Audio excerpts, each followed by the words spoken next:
자, 사도행전에 보면은 예수님께서 승천한 이후에 교회가 어떻게 세워졌는지에 대해서 사도행전에 이제 기록되어 있습니다. 사도행전에 나와 있는 그 교회는 이제 본격적으로 예수 그리스도의 이 복음을 전하는 교회입니다. 구약의 교회를 구약에 물론 교회가 없다고 말하면 좀 그렇지만, 그러나 엄밀히 얘기하면은 예수 그리스도의 몸된 교회는 신약에 와서 완성되었다고 보는 것이 정확합니다. 자, 사도행전에 우리가 초반부를 계속 보면 알겠지만은 사도들은 예수님의 그 승천 이후에 이제 성령의 권능을 받고 교회가 세워지는 그러한 씨앗을 뿌리는 것이 이제 사도들의 사명입니다. 근데 사도들이 그 교회를 세우는 일이 사도행전을 읽어보면 알겠지만은 어려워요. 굉장히 힘듭니다.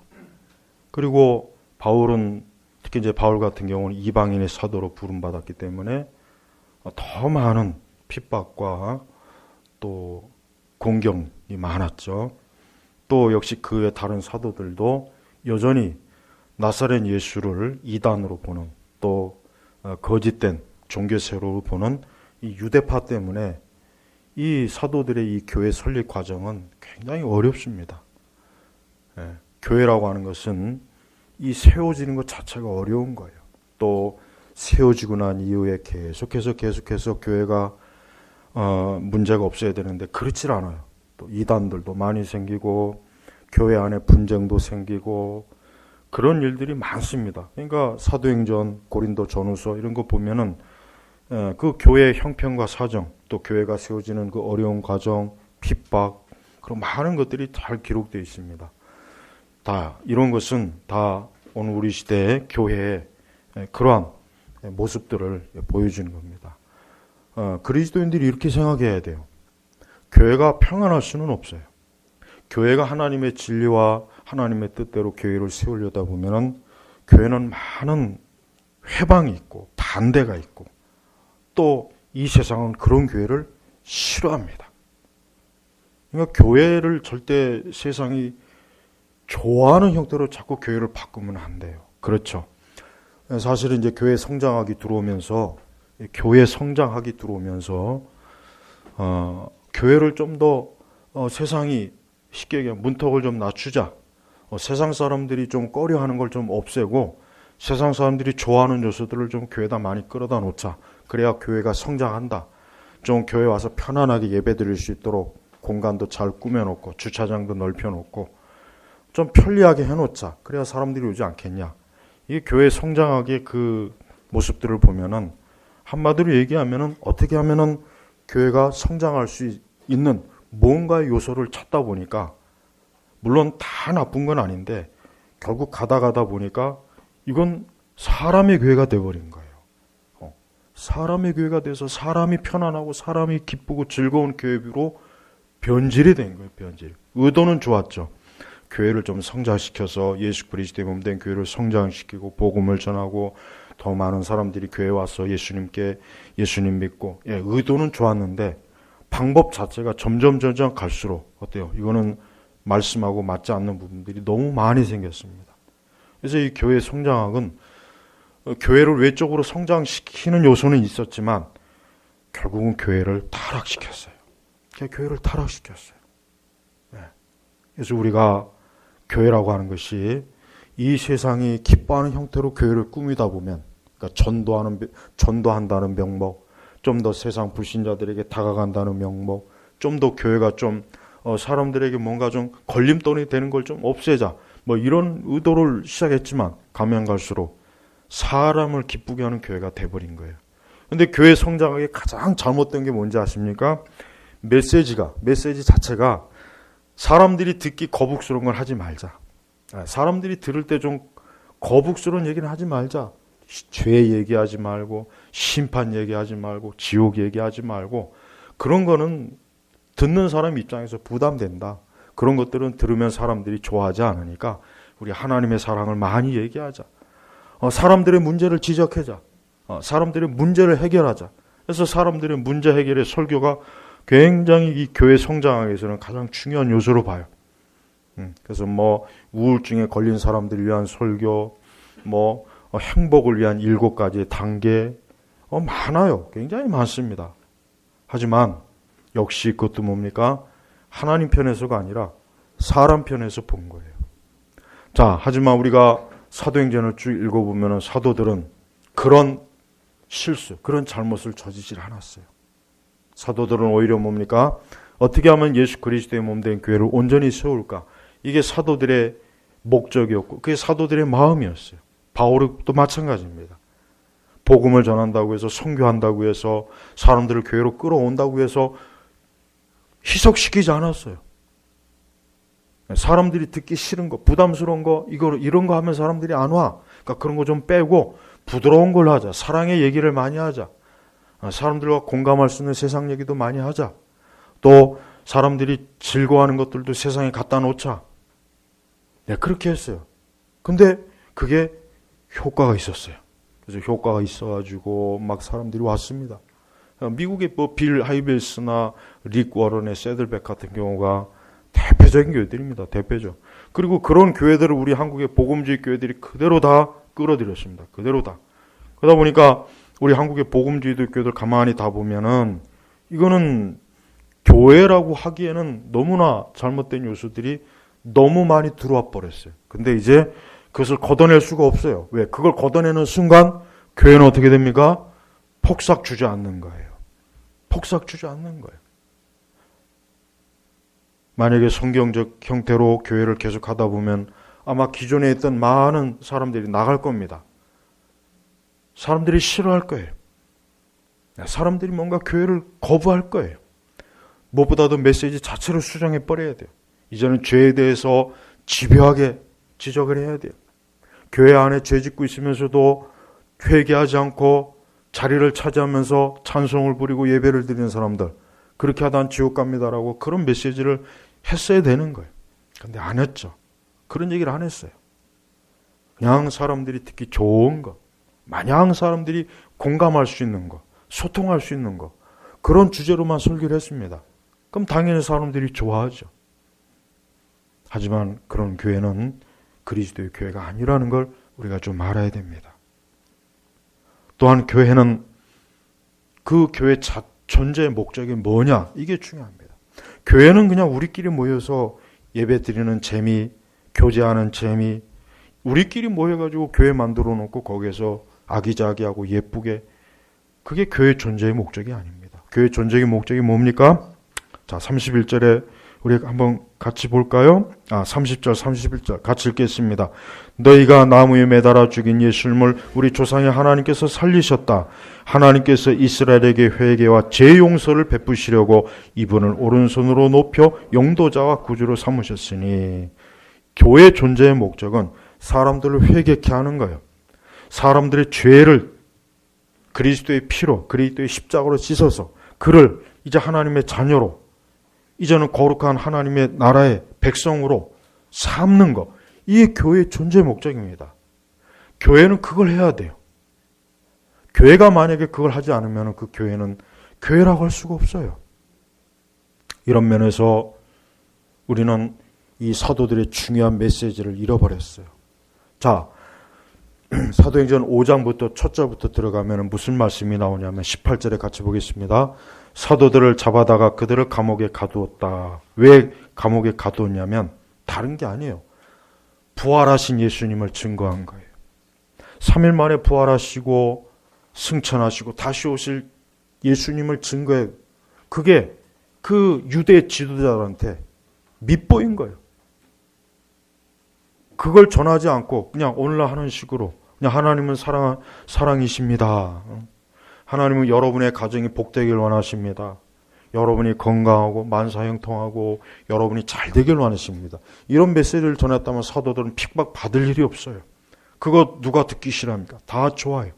그런데 나사렛 예수에 대해서, 그분의 십자가, 죄 용서, 회개, 여기에 대해서 자꾸 메시지를 증거하니까 사도들을 잡아다가 그들을 감옥에 가둔 거예요. 잡아다가 감옥에 가두었어요. 사도들은 이러한 때 어떻게 했습니까? 야, 우리가 너무 좀 말씀을 세게 전하니까 안 되겠다. 야, 우리 좀 이거 좀 낮추자. 좀 부드럽게 해서 이 감옥에 가지 않아야지. 우리가 감옥에 가면 어떻게 하냐? 그래서 메시지를 낮추고 복음을 희석시키고 기준을 낮추고 사도는 그렇게 하지 않았어요. 그들을 감옥에 쳐넣을 때 그들은 들어갔습니다. 그런데 하나님께서는 주의 천사를 밤중에 보내서 그들을 다시 감옥에 끌어냈어요. 하나님께서는 지금도 교회가 하는 일이 무엇인지를 잘 보고 계십니다. 하나님의 사역자들이 어떤 일을, 어떤 메시지를 증거하는지 하나님 다 아세요. 사도들은 잘못한 게 없어요. 누가 잘못했습니까? 사도들을 감옥에 넣은 그 유대 당국자들, 그 바리새인들, 그들이 잘못한 거예요. 그들이 하나님의 메시지, 복음의 메시지, 하나님의 진리를 증거하지 못하게 한 거예요. 그래서 감옥에 보냈어요. 하지만 하나님 그들을 감옥에 다시 빼냈습니다. 근데 이 사도들이 또 어떻게 했습니까? 계속해서 어때요? 동일한 말씀을 계속 전하는 거예요. 눈치를 보지 않았습니다. 비유를 맞추지 않았습니다. 이건 당국의 명령이기 때문에 하면 안 돼. 그 말을 듣지 않았어요. 그래서 사도들이 뭐라 그랬습니까? 29절에 같이 읽겠습니다. 베드로와 사도들이 대답하여 말하였다. 사람에게보다 하나님께 순종하는 것이 마땅하다. 자, 보십시오. 사도들이 뭐라 그랬습니까? 우리는 하나님의 말씀을 전하라고 보냄받은 사람이다. 그래서 사도인 거예요. 그래서 사도인 거예요. 보냄받은 자예요. 사도는 자기 말을 전하는 게 아니에요. 자기 일을 하는 게 아니에요. 사도는 예수 그리스도를 증거하는 거예요. 근데 당국자들이 그렇게 하지 말래요. 그런 메시지를 전하지 말래요. 그건 듣기 싫으니까 그런 건 하지 마. 그 다른 말은 많이 해도 좋아. 얼마든지 많이 해도 좋지만 그 얘기는 하지 마. 하지만 사도들은 아니에요. 사람에게보다 하나님께 순종하는 것이 마땅하다. 우리는 이 말씀이 얼마나 우리에게 많이 도전으로 다가옵니다. 사람에게보다 하나님께 순종하는 것이 마땅하다 그랬습니다. 성도 여러분들은 신앙생활하면서 혹 여러분들이 만약에 이와 같은 상황에 처해진다면 어떻게 하겠습니까? 사도들처럼 또 용기 있고 담대하게 또 감옥에 들어갈 수 있는데도 불구하고 이렇게 단호하게 우리는 하나님의 뜻을, 우리는 하나님의 말씀을 듣겠다 이렇게 이렇게 담대하게 외칠 수 있습니까? 그래야 되는 거예요. 사도들은 두려워하지 않았어요. 사도들은 감옥에 하는 걸 두려워하지 않았습니다. 사도들은 자기들이 마땅히 해야 될 일을 한 거예요. 그렇습니다. 교회는 마땅히 해야 될 일을 해야 되는 거예요. 근데 그것을 국가나 정부나 어디에서 못하게 했을 때 둘 중에 하나예요. 그냥 타협을 하든가 죽든가. 둘 중에 하나입니다. 딱 두 가지밖에 없어요. 중간은 없어요. 제3의 길은 없어요. 그냥 사도들이 우리 좀 거치는 메시지 좀 빼고 그냥 부드러운 그냥 저들이 듣기에 거슬리지 않는 걸 그냥 전하자. 어쨌든 교회가 유지해야지. 우리가 감옥 가면 어떻게 되겠어? 얼마나 합리화하기 좋아요. 그렇지 않습니까? 근데 그들은 그런 걸 신경 안 썼어요. 그들은 전혀 거기에 개의치 않았어요. 전혀 두려워하지 않았어요. 겁을 먹지 않았어요. 그들의 요구를 받지 않았습니다.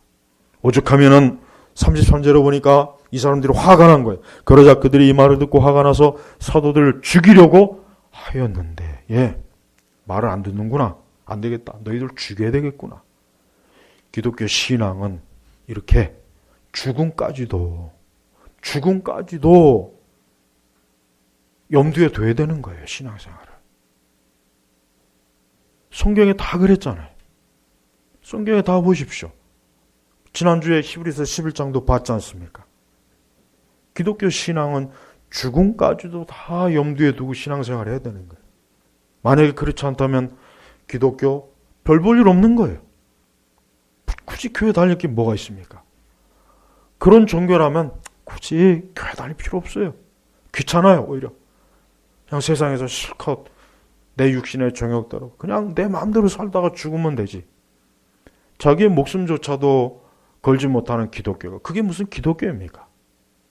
사도들은 우리에게 본을 보여줬습니다. 만약에 사도들이 오늘 이 시대에 왔어요. 예배를 드리지 말아라. 야, 지금 전염병이 펴지니까 예배 드리지 말아라 그랬으면 사도들이 과연 거기에 순응했겠습니까? 천만에요. 절대 거기에 순응 안 했습니다. 우리는 하나님께 예배 드릴 거다. 우리는 하나님께 예배를 드리는 것, 이것이 우리의 삶의 목적이, 이게 우리의 인생의 목적이다. 교회가 하나님께 예배 드리는 것을 법으로 금지하거나 그것을 강제한다면 그거는 들으면 안 되는 거예요. 단호하게 거부해야 되는 거예요. 어떤 일이 있어도 그거는 받아들이면 안 돼요. 사도들은 그랬어요. 자, 28절에 같이 읽겠습니다. 말하기를 우리가 너희에게 이 이름으로 가르치지 말라고 엄중히 명령하였는데 보아라, 너희들이 예루살렘을 너희들의 가르침으로 가득하게 하여 이 사람들의 피를 우리에게 돌리라 하고 있다. 자, 이 이름이 어떠한 이름입니까? 나사렛 예수 이름이에요. 자, 보십시오. 똑같지 않아요. 엄중히 명령하였다. 엄중히. 그러니까 뭐요? 너희가 다시 한 번만 더 예수의 이름을 증거했다간 아주 그냥 너희들 가만 안 놔둘 거야.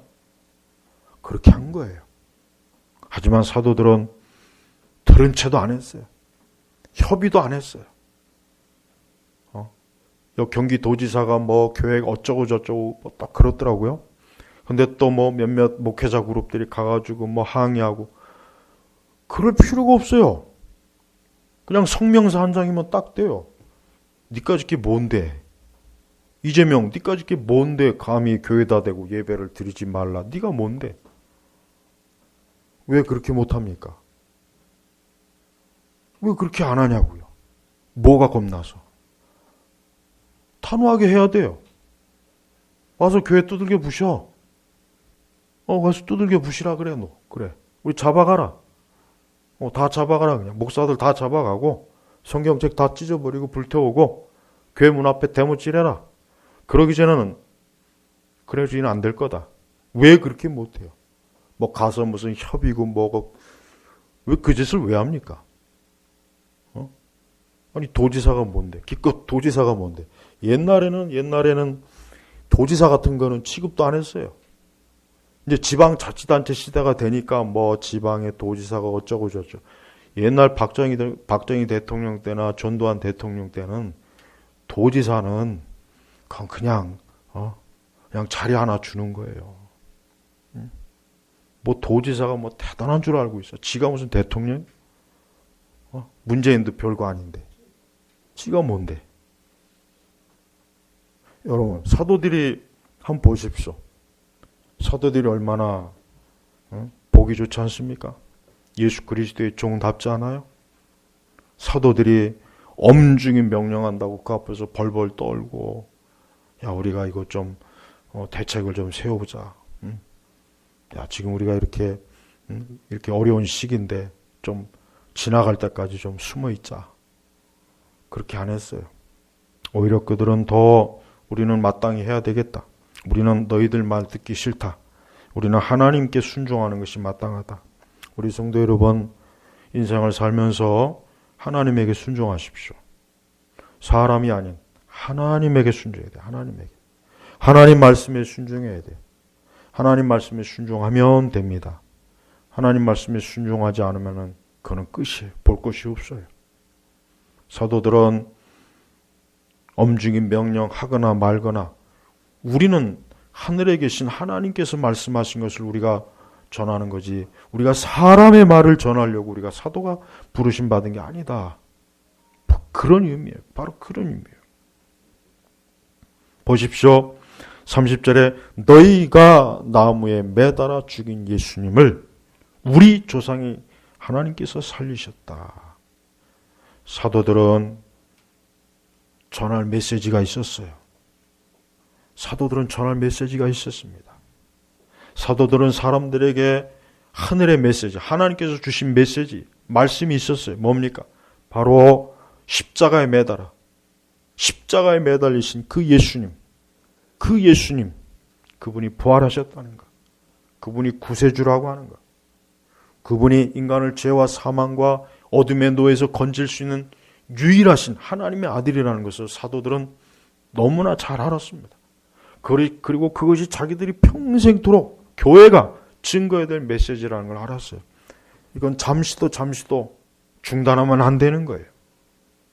여기에 조금 더 타협해서는 안 되는 거예요.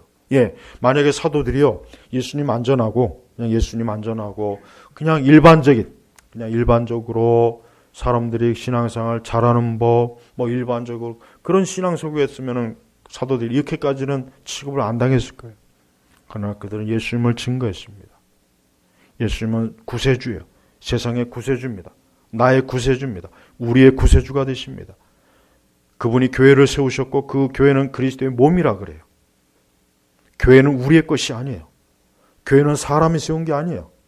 교회는 사람들이 모여서 우리 교회 한번 세워볼까? 아니요. 교회는 그리스도의 몸으로, 그분의 십자가의 피로, 그분의 부활, 그 부활의 권세로 교회가 세워진 거예요.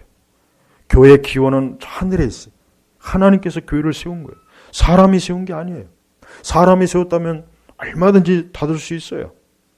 사람이 세웠다면 얼마든지 우리의 편의에 의해서 마음대로 할 수 있어요. 하지만은 하나님께서 세우셨기 때문에 우리 마음대로 못하는 거예요. 우리 마음대로 못하는 거예요. 우리 마음대로 해서도 안 되는 거예요. 여러분도 마찬가지예요. 여러분이 정부나 국가에서 여러분에게 예배 가지 말라 그런다고 해서 예, 알겠습니다. 이제부터는 그럴게요. 그건 그리스도인이 아니에요. 그러면 안 돼요. 사도들 같이 그래야 돼요. 사람에게보다 하나님께 순종하는 것이 마땅하다. 우리는 하나님 앞에 예배를 드리러 가야 돼. 기어코 내가 죽지 않는 한, 내가 쓰러지지 않는 한 내가 하나님 앞에 예배 드리러 가야 돼. 이게 내 사명이야. 어느 누구도 내 이 종교에 내 신앙을 강제할 수 없어. 그렇게 해야 되는 거예요. 그게 바로 사도들의 신앙이야.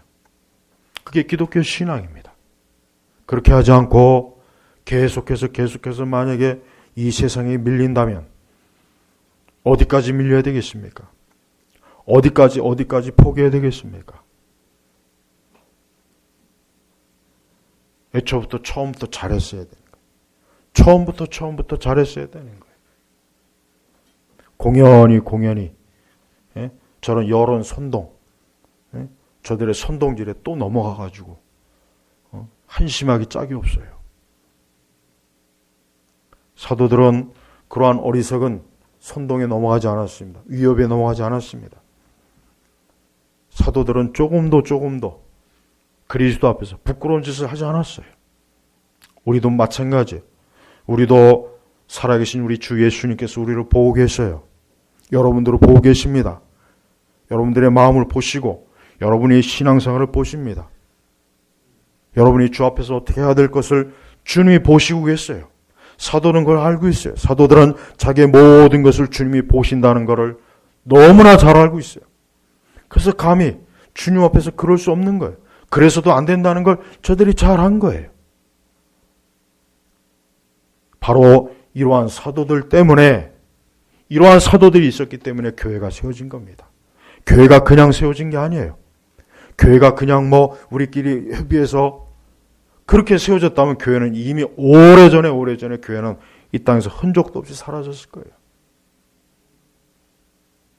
우리는 우리의 몸된 이 주님의 몸된 이 교회를 끝까지 우리는 또한 지켜야 됩니다. 교회를 지켜야 됩니다. 교회에 해를 주거나 교회를 핍박하거나 교회에다 대고 공연히 불합리한 잘못된 것들을 요구할 때 우리는 단호하게 거부해야 돼요. 거기 호응해 주면 안 돼요. 하나님께서는 우리가 그러길 원하십니다. 그게 하나님 편에 쓰는 거예요. 믿는 자가 그렇지 않다면 그것은 그리스도를 사랑하지 않는 거예요. 사도들은 끝까지 예수 그리스도 그분에 대해서 증거했고, 또 사도들이 예수 그리스도를 증거해야 될 중요한 이유는 사람들이 회개하고 죄 용서를 받는 가장 중요한 문제가 있기 때문에 이걸 멈출 수가 없는 겁니다. 멈출 수가 없는 거예요. 가장 중요한 거예요. 이걸 멈춰서는 안 됩니다. 여러분, 저 태양이 만약에 한 1년 쉰다고 보십시오. 세상이 어떻게 되겠어요? 세상은 망해요. 저 태양이 아마 한 달만 안 떠도 아마 이 지구상은 아마 그냥 무너질 겁니다. 그냥. 한 달이 뭡니까? 복음을 하루라도 증가하지 않고 교회가 이 거룩한 하나님의 진리의 말씀, 그리스도의 십자가를 증가하지 않는다면 교회는 설 수가 없어요. 교회는 그냥 알아서 무너지는 겁니다. 또한 여러분도 교회가 아니면 살 수가 없습니다. 이게 중요합니다. 진정한 그리스도인은 교회가 없으면 살 수가 없어요. 왜? 우리 자신이 그리스도에 속한 자이기 때문에 그래요. 우리가 그리스도께 속했는데 그리스도의 몸된 교회에 속하지 않으면 어떻게 살 수가 있겠습니까? 어떻게 살아갈 수가 있겠습니까? 한번 생각해 보십시오. 그게 가능합니까? 불가능해요. 그럴 수가 없어요. 우리 성도들에겐 교회가 있어야 돼요. 예배가 있어야 됩니다. 만약에 우리에게 교회와 예배가 없다면 그거는 우리가 살 수가 없는 거예요. 살아갈 아무 존재가 이유가 없는 거예요. 그런데 이 중대한 문제를 놓고 어떻게 그렇게 쉽게 포기할까요? 전 그게 제일 안타까워요. 끝까지 저항하고 좀 그렇게 해서 뭐 강제적으로 막 그냥 그러면 얼마나 좋았을까? 그럼 하늘의 상급에 쌓고 주님이 칭찬하실 텐데 그냥 먼저 넙죽 엎드렸어요. 사도들은 그러한 일에 조금 더 개의치 않았습니다. 그들은 누구에게 충성했습니까? 그리스도에게 충성했습니다. 여러분은 누구에게 충성해야 됩니까? 예수님에게 충성해야 돼요. 그리스도께 속한 자는, 그리스도 예수 안에 있는 자는 그리스도에게 충성하는 거예요. 사도들은 사람에게 충성하지 않았어요. 꼭 누구 같네요. 꼭. 사도들은 예수님에게 충성했어요. 예수님에게 충성했단 말이에요. 사도들은 예수님에게만 전적으로 자기 자신을 맡겼지, 판단했지. 사람이 뭐 이런다 저런다 신경도 안 썼습니다. 우리도 마찬가지입니다. 우리가 하는 이 모든 것은 그리스도께서 보시기 때문에 그래요. 요한계시록에 보십시오. 요한계시록의 교회를 누가 붙잡고 있습니까? 예수님이 붙잡고 있잖아요. 예수님이 붙잡고 있다. 예수님께서 그 모든 교회를 낱낱이 보시는 거예요.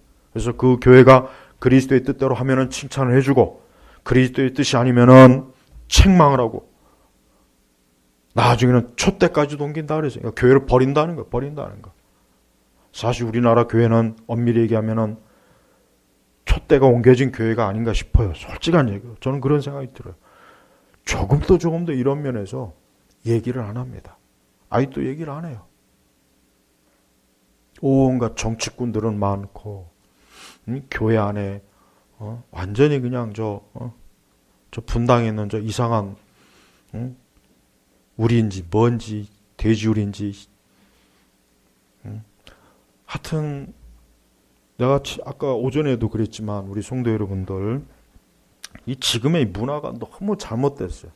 뭐 문화가 잘못된 게 뭐 하루 이틀은 아니니까 너무나 이 사람들 우리나라 사람들이 보면은요 너무 뭐라 그럴까 뭔가를 깊이 생각할 힘이 없어요. 생각할 수 있는 힘이 없는 거예요. 난 이게 정말 너무 큰일이에요. 이 사람이 머리는 뒀다 뭐에다 씁니까? 뭐 누구 말대로 벽에다 못 박을 때 쓸 수는 없잖아요.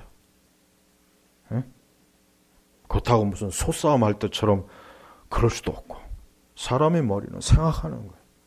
하나님께서 사람에게 머리를 주신 것, 이 두뇌를 주신 것은 이성을 주신 것은 뭔가를 생각하고 깊이 생각하라는 거예요.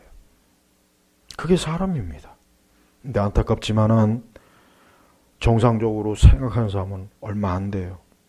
얼마 안 됩니다. 오히려 가면 갈수록 궤변만 드러나고 앞뒤가 안 맞는 짓이 나오고. 요즘 좌파들이 그 무슨 엄마들이 모인 카페 있죠.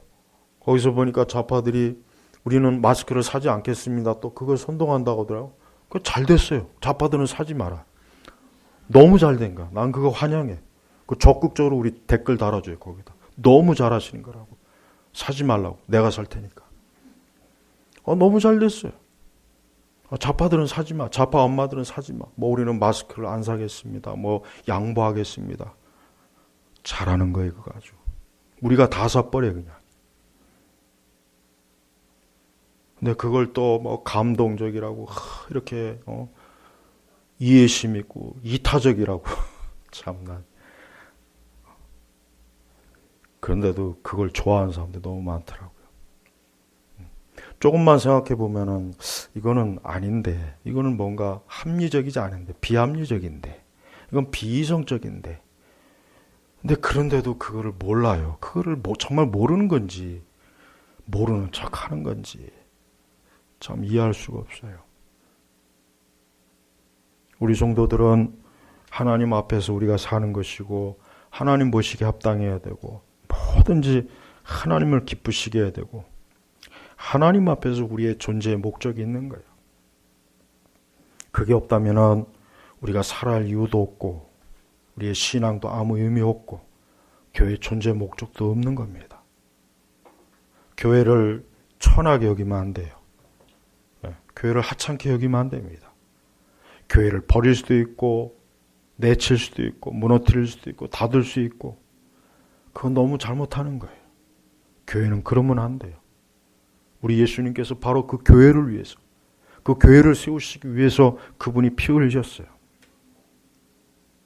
근데 이 중대한 목적과 이 엄청난 이 뜻이 있는데도 불구하고 우리가 이것을 생각하지 않는다면 이건 너무나 비참한 거예요. 비참한 거예요. 사도들은 끝까지 자신의 신앙과 믿음을 지켰어요. 그래서 우리 41절 같이 읽어볼까요? 같이 읽겠습니다. 이에 사도들이 그 이름을 위하여 능욕을 당하기에 합당한 자로 여김을 기뻐하면서 공회 앞에서 떠나갔다. 뭐라 그랬습니까? 사도들이 뭐 상을 받아서 기뻐했다 그랬습니까? 사도들이 무슨 뭐 쌀가마니 몇 개, 마스크 뭐 한 100장 얻어서 기뻐했다고 했습니까? 능욕, 멸시받은 거예요. 멸시. 예수님의 이름을 증거, 예수 그리스도 때문에 저들이 모욕을 당했어요. 매를 맞았어요. 감옥에도 들어갔어요. 욕을 먹었어요. 근데 그것을 기뻐한 거예요. 오히려 야, 내가 그리스도의 이름으로 인해서 내가 이렇게 능욕을 당한다. 이 얼마나 영광스러운 일인가. 이 얼마나 놀라운 일인가 하고 기뻐하면서 공의 앞에서 떠나갔다. 그리고 42절 같이 읽겠습니다. 그들이 날마다 성전과 각 집에서 가르치고 그리스도 예수님의 복음 전하는 것을 쉬지 않았다. 쉬지 않았다 그랬어요. 쉬지 않았다. 그러니까 교회가 계속해서 복음을 전하고 가르쳤다는 얘기예요. 쉬지 않았어요. 쉬지 않았단 말이에요. 성경에 이렇게 뚜렷하게 나오는데도 불구하고 어떻게 그렇게 쉽게 아무렇지도 않게 그걸 합리화할 수가 있는데 그러면 안 됩니다. 우리 성도 여러분들은 복음에 대해서, 예수님에 대해서 어떻게 생각합니까? 만약에 여러분들이 죽을 자리에 이르렀을 때 여러분 예수님 부인하겠습니까? 여전히 사도들처럼 능욕을 받는지언정 나는 그리스도를 부인하지 않겠다. 여러분 어떻게 하시겠습니까? 어떻게 하실지 한번 생각해 보십시오. 우리는 항상 그래요. 제가 이제 이전에 이제 뭐 전염병이라든가 이런 책들을 읽어볼 때는 야, 이랬구나 이제 그런 생각하다가 막상 이런 게 닥치니까 갑자기 무슨 생각이 드냐면 뭐 책을 읽고 아는 거는 그건 아무것도 아니더라고요. 책을 읽고 보면 이랬구나 이렇게 그냥 전염병이 위험하구나. 참 이렇게 사람이 많이 죽어나가는구나. 근데 막상 그 비슷한 그런 상황이 닥치니까 이게 현실인 거예요. 이건 이젠 내가 자칫하면 죽느냐 사느냐의 문제가 되는 거예요. 이게 뭘 아는 것 가지고 다 된 게 아니라는 거예요. 막상 이런 게 닥치니까 야, 이제 어떻게 하지? 그런 생각이 막 들더라고. 당황스럽고 허둥대고 어떻게 할까? 그런 생각이 들어요. 신앙도 마찬가지인 것 같아요. 우리가 뭐 성경에서 이렇게 사도들이 감옥에 갇히고, 우리는 성경 읽을 때 어때요? 아, 그랬구나. 야, 이게 사도들이 뭐 감옥에 갇히고 매도 맞고 뭐. 근데 막상 우리가 그걸 닥치면 어떻게 하겠냐고요. 어떻게 하겠냐고요, 여러분들. 한번 생각해 보십시오. 이래서 이 신앙이라고 하는 것은요, 겪어보지 않으면 이게 진짜인지 가짜인지 몰라요. 제가 생각할 땐 그렇습니다. 이럴 때 우리의 신앙이 더 굳건한 반석 위에 서 있어야 됩니다. 이럴 때 우리의 신앙이 더 견고해야 됩니다. 든든해야 됩니다. 흔들리지 말아야 됩니다. 아니, 이보다 더 나쁜 상황이 온다 할지라도 나는 그리스도 예수를 붙잡고 나는 그분 안에서 내가 살든지 내가 죽든지 난 오직 그분에게만 있다. 내 모든 것이 주님에게만 있다는 진짜 말 그대로 그런 믿음을 가지고 우리가 살아가는 것.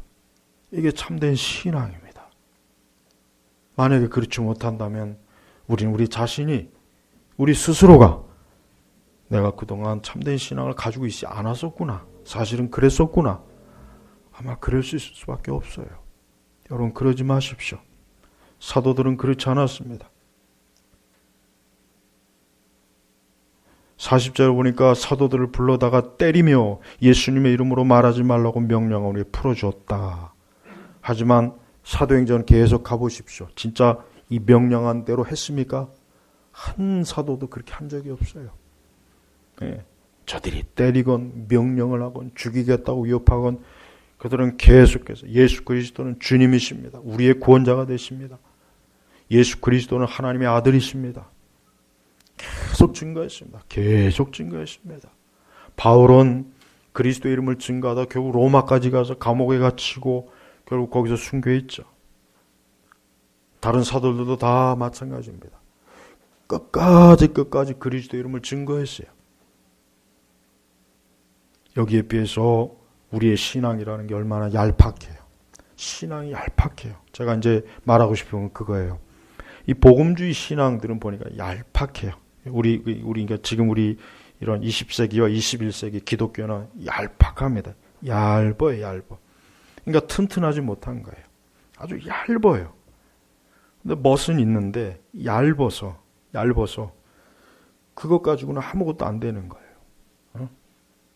제가 어릴 때 이제 이렇게 겨울이 되면은 내 시냇물이 얼어요. 그럼 얼으면 이제 거기서 이제 썰매도 타고 뭐 거기서 많이 놉니다. 근데 이제 날씨가 이제 조금씩 풀려서 봄이 가까우면 어떤 현상이 벌어지냐면 얼음이 이제 서서히 녹습니다. 서서히 녹아요. 그럼 얼음의 두께가 서서히 얇아지겠죠. 근데 거기 모르고 거기 이렇게 딱 잘못 발 디디면 그냥 푹 빠져버려요.